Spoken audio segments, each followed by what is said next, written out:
श्री पालवण डोंगराच्या गाडेवाडी कळसकरवाडीच्या बाजूला डोंगराला वणवा लागलेलं कळताच गावातील युवा विचारमंच सामाजिक संस्थेचे कार्यकर्ते घटनास्थळी पोहोचले व वणवा विझवण्यासाठी प्रयत्न सुरू केले।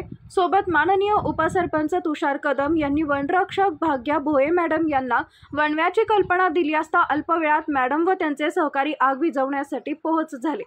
वन विभागाच्या वनरक्षक भोये मॅडम व त्यांचे सहकारी त्याचबरोबर माननीय उपसरपंच तुषार कदम, मनोज ढेंबरे, अजित ढेंबरे, धनराज कदम, साहिल कदम, तुषार ढेंबरे, सचिन अशोक ढेंबरे, आदित्य कदम, अथर्व कदम यांनी हा वणवा विझवण्यासाठी प्रयत्न केले। कार्यतत्पर वनरक्षक भोये मॅडम यांनी याआधीही वणव्याची बातमी कळताच लगेच उपस्थित राहून वणवा विझवण्यासाठी प्रयत्न केले। यामुळेच आजूबाजूचे डोंगर जळून खाक झाले असले तरी तुलनेत श्रीपालवांचे नुकसान कमी झाले।